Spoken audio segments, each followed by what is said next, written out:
Kia ora, welcome to Shared Lunch, brought to you by Sharesies with BusinessDesk. My name is Dan Brunskill. I'm the markets reporter at BusinessDesk. Before we get started, here's some important information. Investing involves risk. You might lose the money you start with.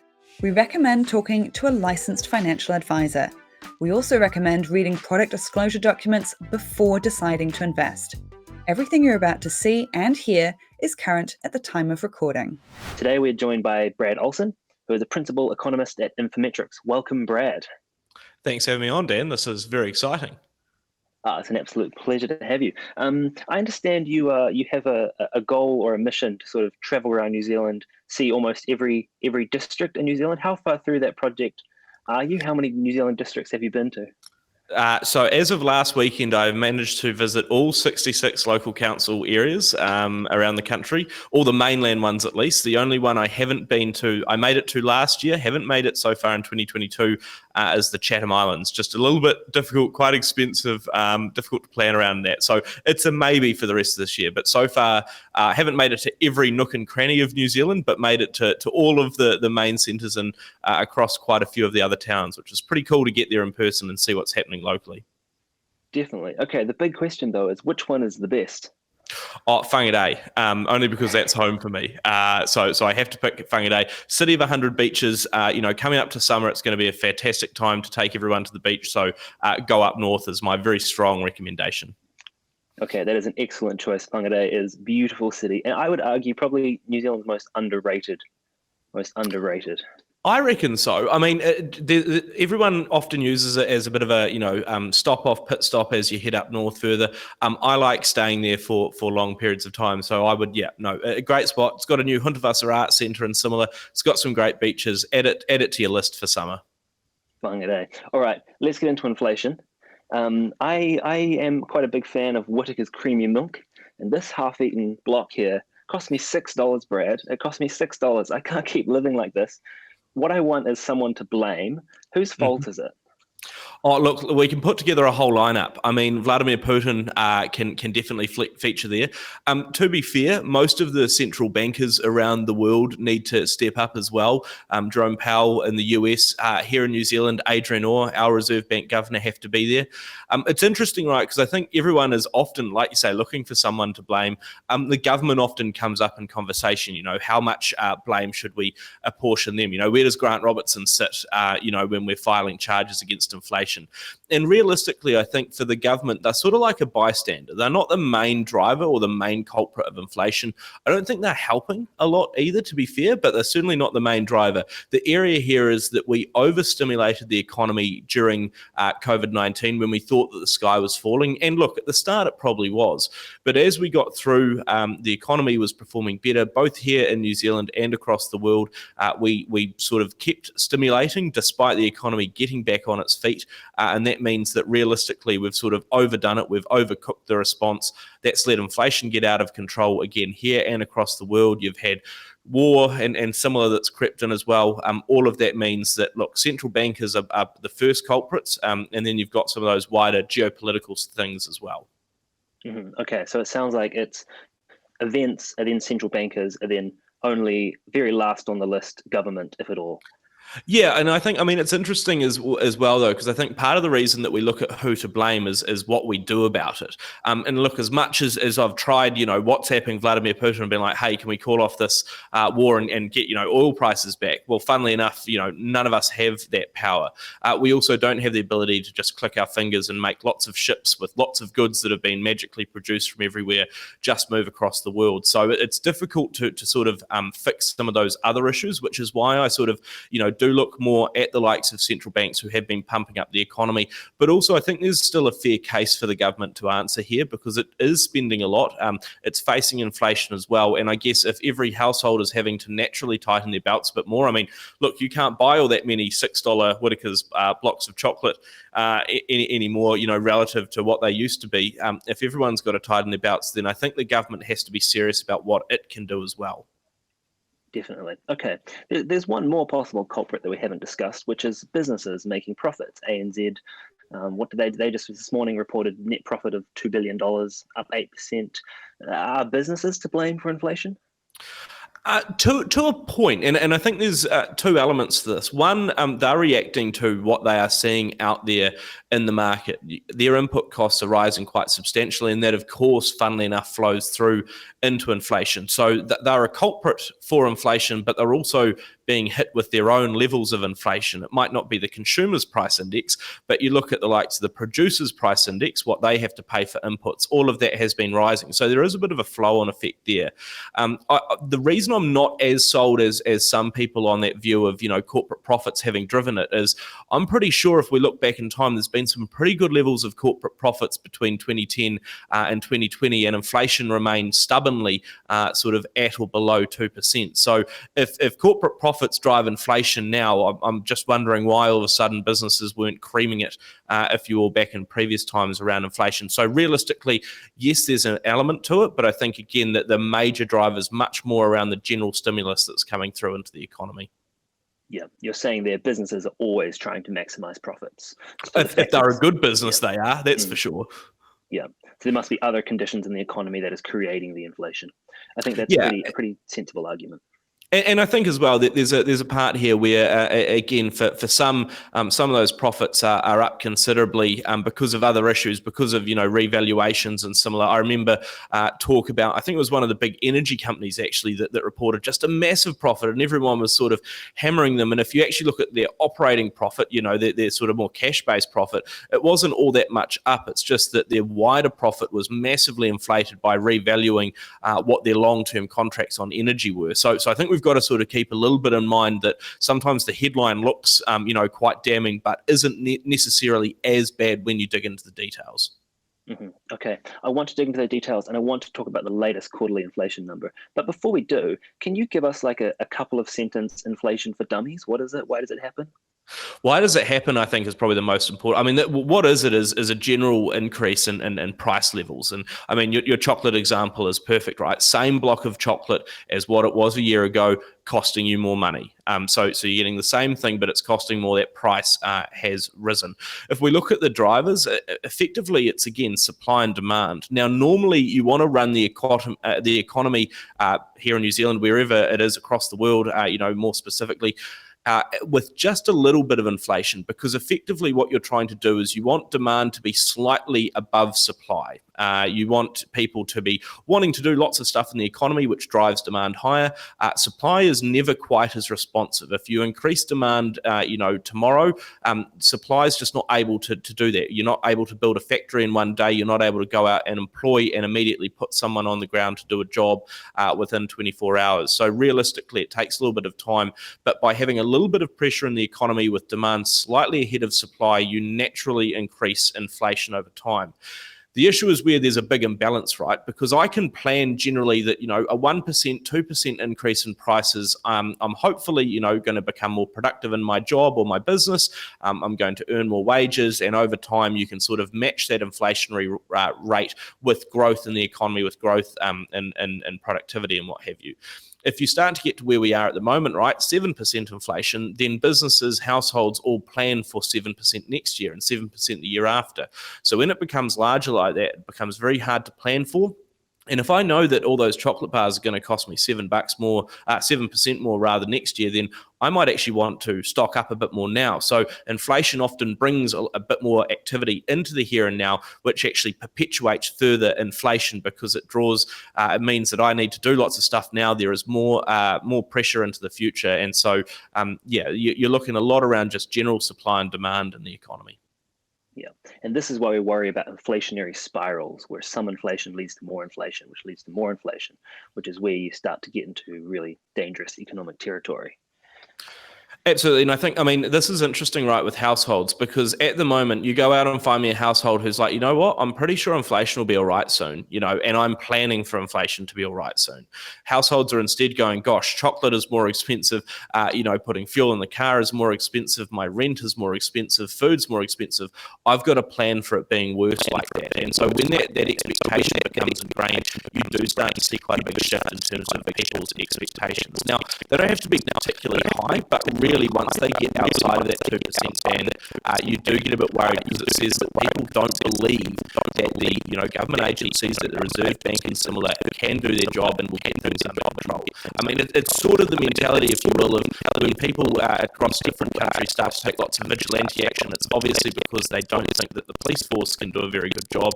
When you see households starting to act like they don't think inflation is or will ever be under control, they don't have any trust anymore in those institutions.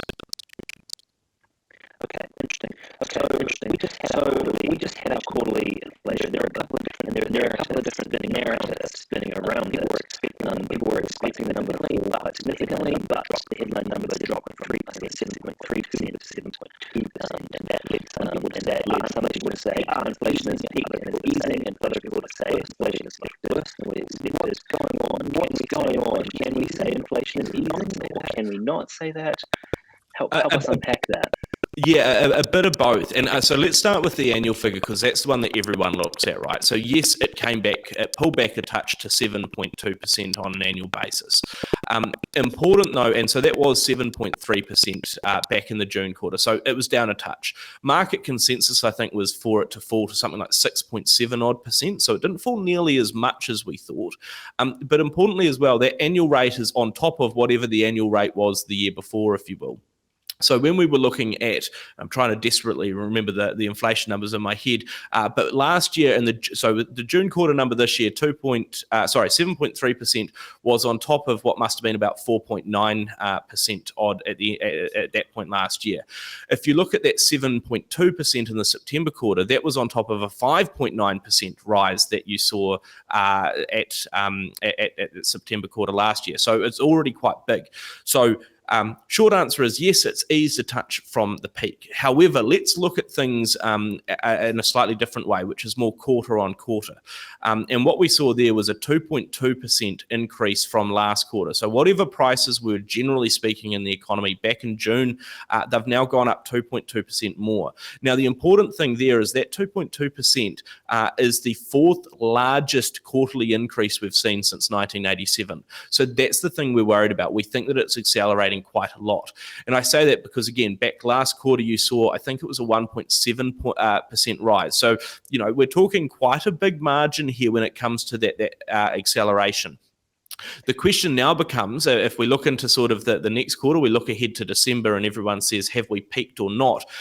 In my mind, you could well have inflation that actually peaks higher than that 7.3%, because now all you need, if you add up all the quarterly values, I think you need something like anything stronger than a 1.4% quarterly rise in inflation in the next quarter would send inflation above that sort of 7.3%. So it eased a touch on an annual basis. But realistically, if you will, in my mind, if you'd ask me if it's going up or going down, it's still going up at pace. And in my mind, again, if you look through the different numbers, I know we'll get into this in a second, but there's no slowdown in my mind. There's no area where I look at and I go, you know what? Pricing pressures have at least stabilized. Maybe they're not quite as intense. They are still hot.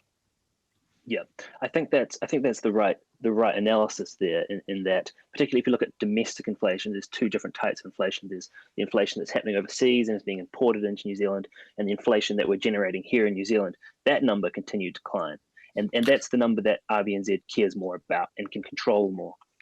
Absolutely, and so we saw that's what we call the non-tradables inflation number, but you're right, domestically based inflation rose, I think, a further 2 and a bit % on a quarterly basis, took the annual rate for non-tradables to 6.6, I think it was, again, fastest since that series started in the 2000s. And the worry very much there, like you say, is that, look, the Reserve Bank can't do a lot about fuel prices. We can't, influence global supply chains and similar, but we can influence what's happening here domestically. Now, just a few components of that, we look at the likes of house building, for example, and yes, eventually down the track, there's an element where you build, you need to buy some different bits of equipment from overseas or different materials. But again, at the moment, New Zealand has consented over 50,000 houses over the last year. We're trying to build lots of other commercial buildings and put in a heap of infrastructure, yet we know that in the residential market, the res market's able to build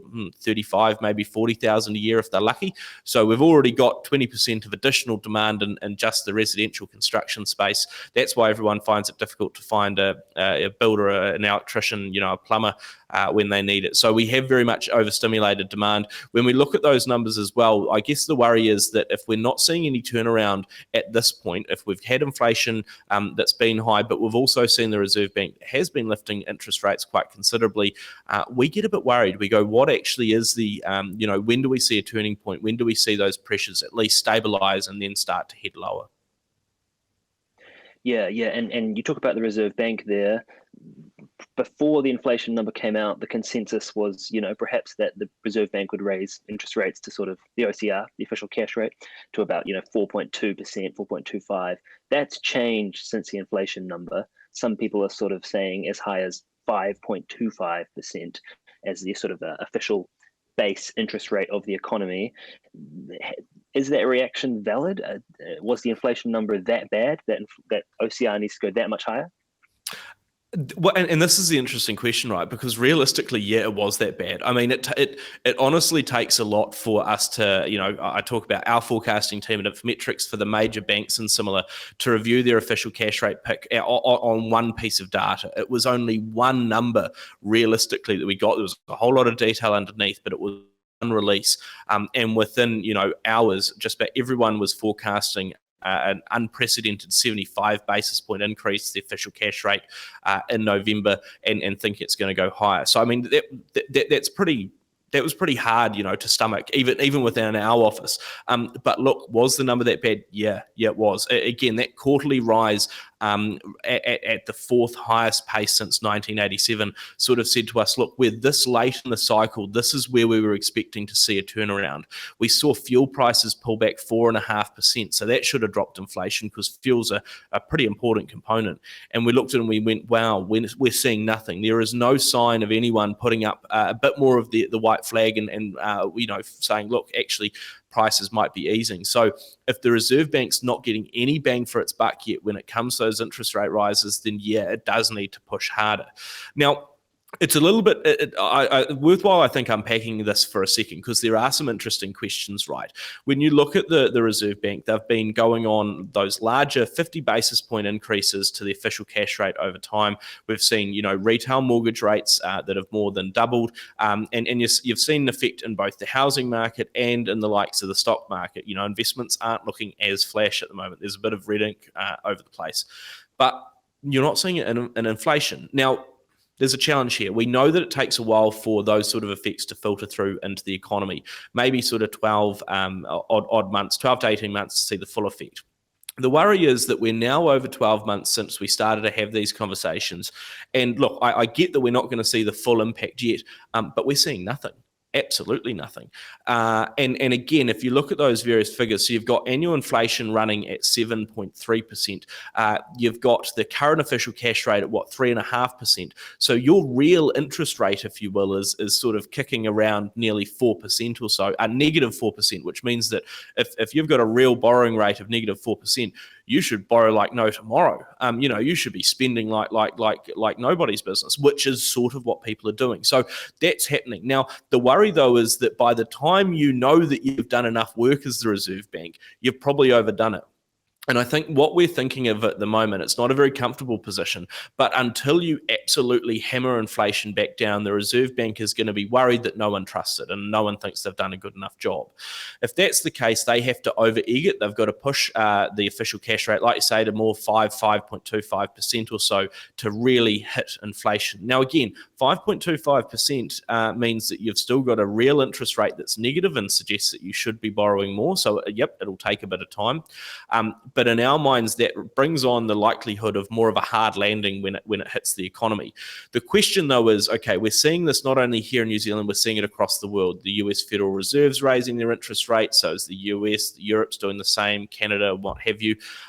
What's interesting, the question then becomes, look, let's think about March 2023 or so, when everyone's been raising their interest rates quite significantly. Could you see all of a sudden the economy sort of come to a grinding halt globally, which would bring inflation back? And I think there is a live question. The difference is, even if economic activity slows down, do you actually see that inflation start to slow back? I'm not confident yet that there's any signs that that'll happen. There is such thing as stagflation, where you continue to have inflation and your economy does not grow. And that's sort of the situation we're all exceptionally worried about. Yeah, it is interesting. You talk about the lag between monetary policy and its effect on the economy. People say it's 12, 18 months. I've seen that compared to like driving a car, where you have to turn the steering wheel a minute or so in advance of a corner, and you got to turn the steering wheel and hope you've turned it enough. And then when you get to the corner, you go around it. It's sort of that difficult.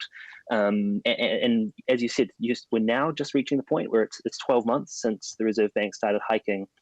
We're kind of in this question mark zone. We haven't yet seen the full effect of those rate hikes.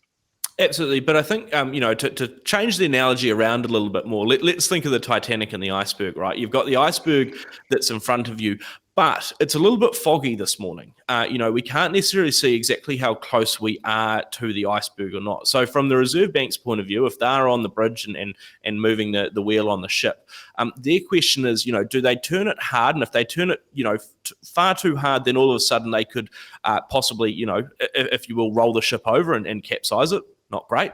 But at the same time, there's a risk that they do that, right? But there's a certainty if they don't turn it quickly enough that they will hit the iceberg dead on, and take out the ship. So the question then is sort of, how much do you turn it? And I think the mentality that we've seen right from the Reserve Bank, and this is important. You'll remember at the start of the pandemic, the Reserve Bank there was no evidence in front of it that the economy was going to crater. There was a great expectation that it would, and that totally made sense.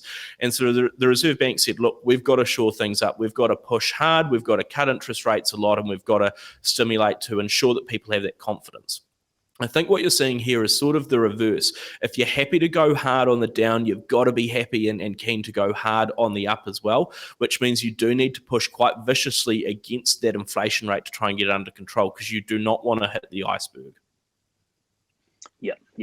And the way the Reserve Bank is trying to avoid the iceberg is raising interest rates. People are having their mortgages go up.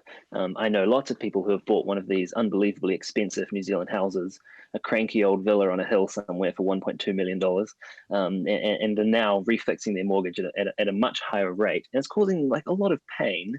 Why do these people have to shoulder the pain? Is there another way to fight inflation that doesn't cause so much pain for households? And finally, how high can interest rates go before people start not being able to pay their mortgages?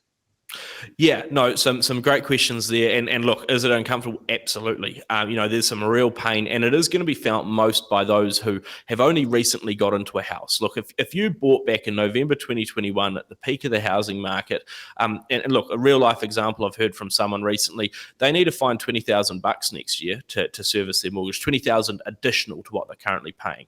If they sold their house today, they'd make $200,000 less than what they originally paid for it. And again, they've then got other bits of inflation, paying for food and fuel and similar that are hitting. So that's brutal. The thing with interest rates is that they're absolutely a sledgehammer. They don't discriminate. They are very, very broad brush. The difficulty with any other options is that the transmission, the actual ability to make an influence on the economy is limited. I remember talking to your colleague Francis Cook around this. Someone mentioned or sort of emailed in and said, hey, could we just ask people nicely, in effect, to just not spend? And I think there would be some sort of response from that, but you can also very easily see where everyone goes, oh, well, that message was meant for someone else. I've got kids, or I've got this big event coming up or something, so I'll just spend a little bit more. So interest rates just put the onus back immediately on people. The other question that people often have is, could government sort of do more and sort of direct spending in that in better directions? Now, the short answer is yes, but they are politicians, which means that the long answer is no. Now, I say that because the targeting becomes real important here. Like you say, Dan, this focuses a lot on a particular group of people who get hammered harder. You look at some of the stimulus, though, or the support that government's provided in recent times as an example of why it might be politically expedient to do certain policies, but doesn't actually have a good economic or inflationary outcome. Now, the government earlier this year decided to cut 25 cents a litre off fuel, off petrol when you go and buy it.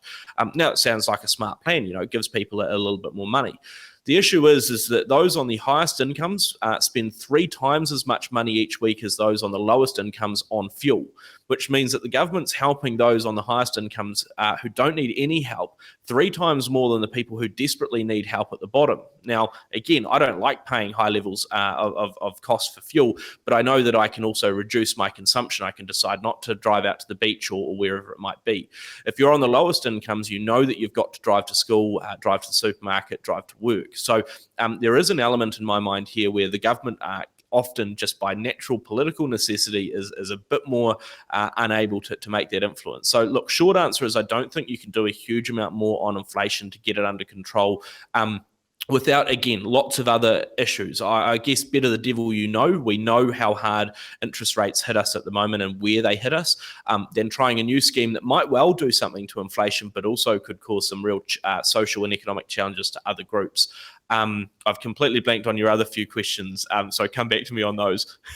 No, that answers it. The one I was wondering is whether you do have an estimate on how high interest rates can go before people start failing to pay their mortgages. Yeah, no, and this, thank you for the reminder, because this was a bit, I think, where it becomes interesting. Again, before last Tuesday, when we were thinking about inflation, when we were thinking about the official cash rate, the view that we were holding, and pretty much everyone was holding, like you say, is that your official cash rate would peak somewhere below 4.5%, sort of between that 4.25, 4.50. And at that point, we know that fixed mortgages would have sort of been 6.5 odd, let's say, broad ballpark sort of figure. The difference, I guess, was back then we know that people who got a mortgage rate last year in 2021, they were paying, 1 year fixed rate 2.2%. Now that's dirt cheap.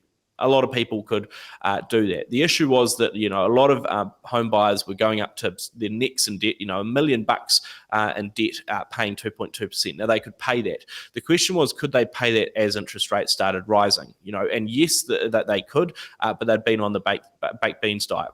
Now, the banks were often looking at these guys and saying, look, let's make sure that you can at least pay your mortgage if mortgage rates go to 6 to 6.5%. I think 6.2 was sort of the average test rate. So we knew everyone was good until that point.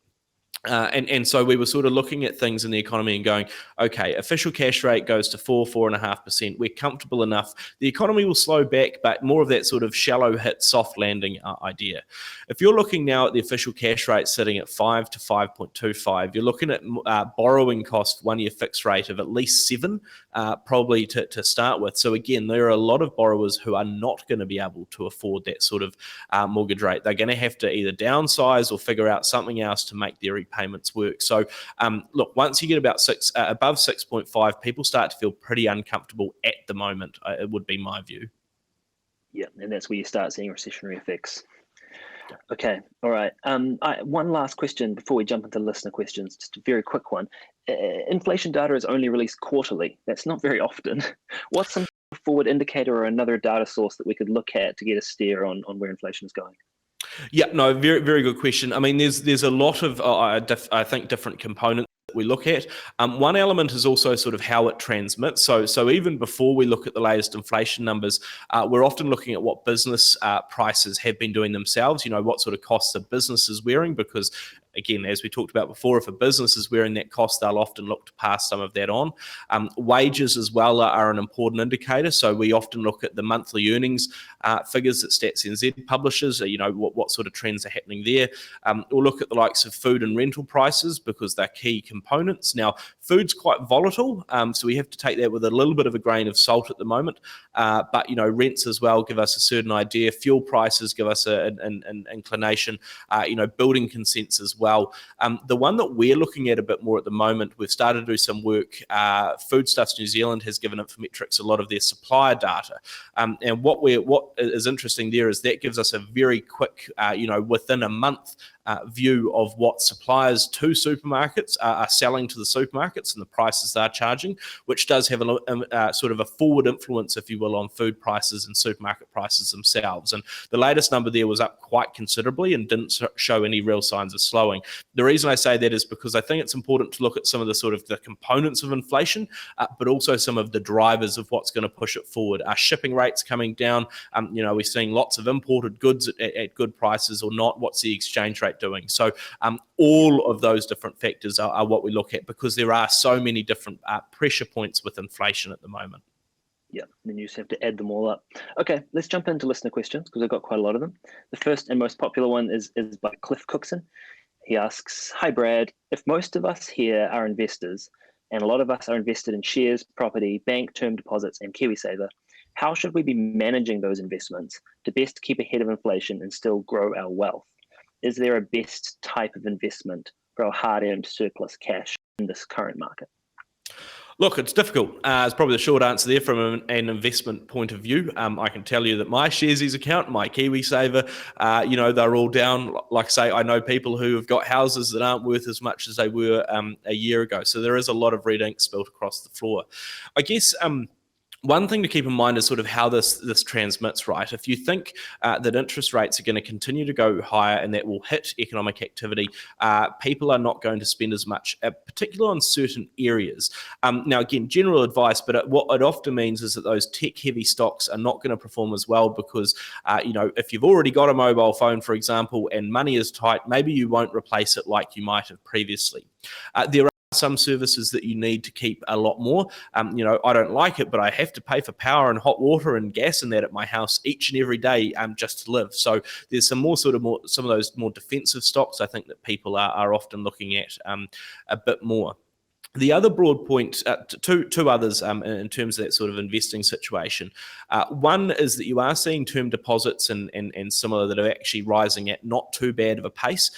Importantly, they're not above inflation. I think I saw a term deposit rate the other year of like 4%. Again, inflation's at 7.2%.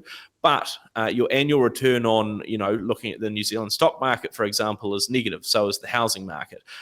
So, you're not making an inflation-adjusted gain, but at least you're doing better if you go into a term deposit than some other areas. So there's a little bit, I think, of considering those options. But actually, again, no one here on this call, or very few of us on this call, are going to put, 3 mobile phones to our ears and sort of shout into and make stock market picks, of billions of dollars each day and sort of buy and sell minute to minute.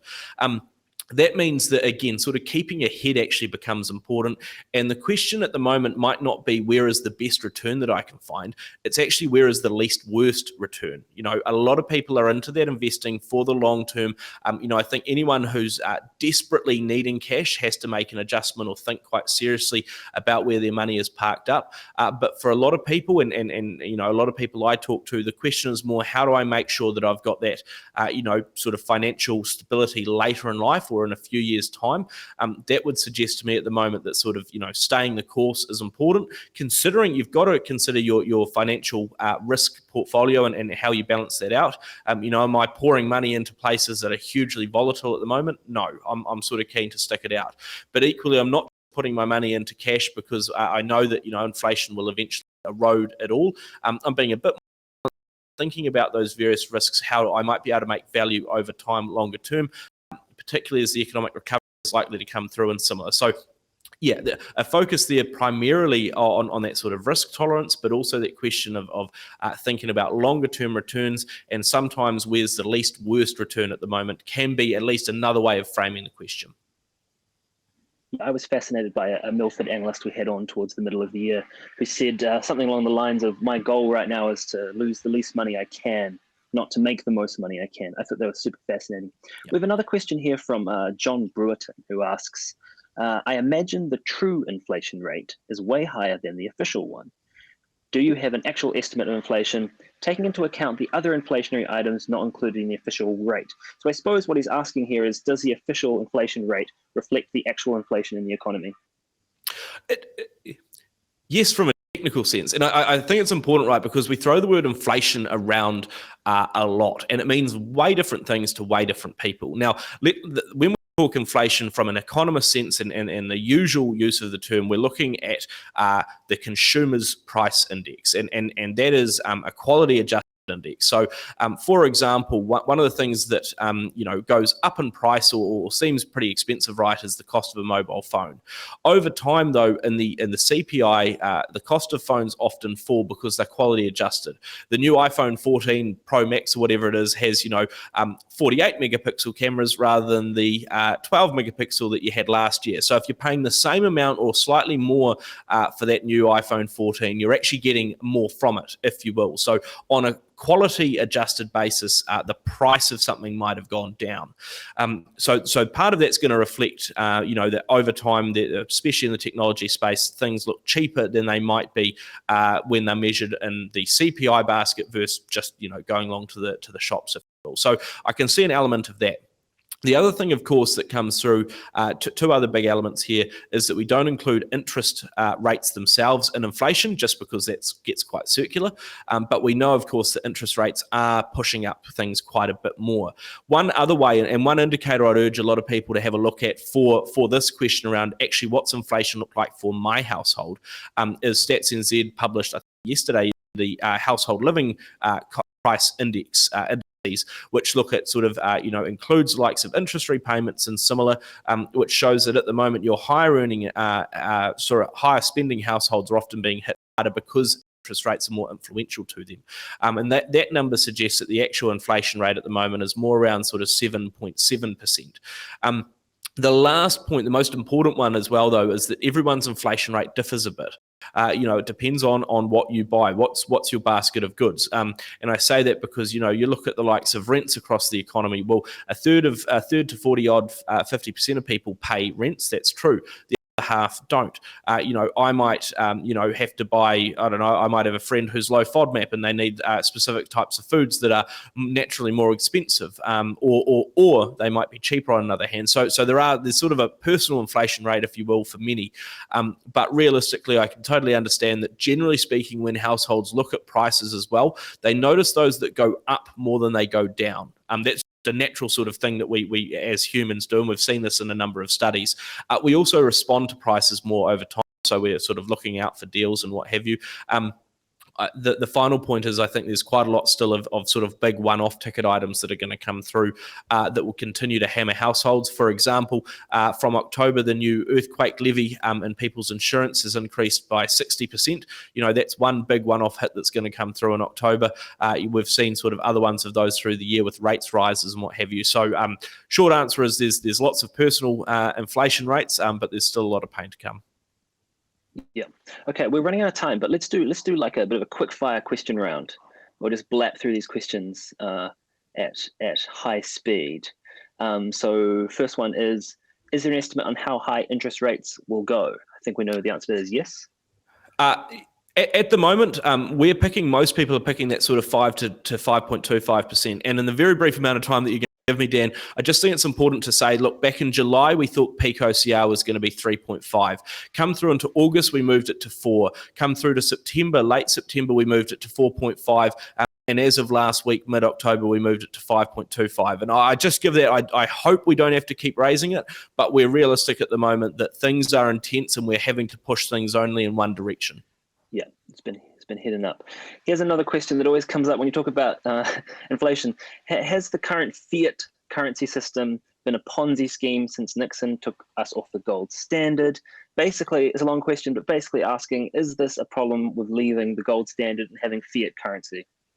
Look, I think there's definitely some concerns about that, right? And the fact that, again, the total amount of hard cash money in your pocket is not the same as the amount of money that's being used around the world, because I'm using my credit card or my debit card and all the private money that's made up in a bank account and made up of zeros rather than backed by anything. There are concerns around that. Realistically, though, we know that we have to pay off our future debts. So if I borrow some money today, I've got to repay it tomorrow. That means that there's no net increase in money over time, but it does mean that if I try and do too much right now, I've got less options for the future.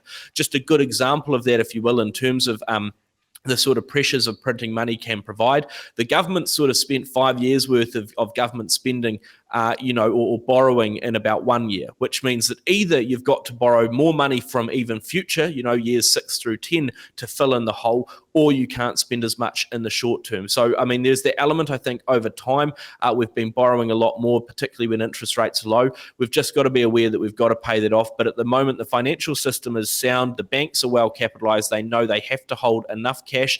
And in fact, they're having to start holding more of it. So I'm confident in that at the moment, but I can understand that some people are worried. There's a couple of questions here about unemployment. Often after inflation, there's a high unemployment. Do we have any idea what is happening with employment and how high might it go if we succeed in killing inflation? So broad answer, we're looking at that sort of official cash rate towards that 5.25%. We're looking at the unemployment rate possibly raising back to 5 or just above 5%. It's at 3.3 at the moment. Remember, we were more than happy with it at 4. So 5 is uncomfortable, certainly in terms of the number of people that would implicitly have to lose their jobs. The difference, I think, in my mind, is that over time we've seen a much more flexible workforce that means that people move in and out of it a lot more. And I think actually instead of seeing mass layoffs, if you will, which is what people are talking about, what you could actually see is that businesses don't advertise quite as much. They're not looking for as many staff. They don't fill staff positions as people leave.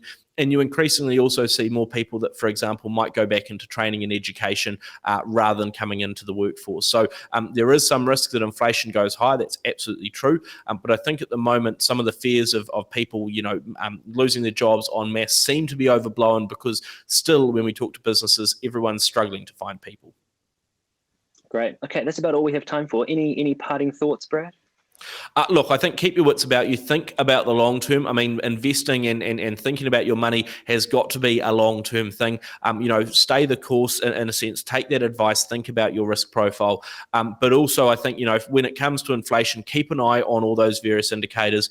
Look at both sides of the coin. The risks that continues to go higher, but also the risks that the economy gets hit faster than we might have first expected, because there is a lot of uncertainty here. It's causing some immense pain. It's causing some real investment challenges, but I think people keeping involved, having these sort of conversations, being informed has got to be critical. It means that you can make way better decisions.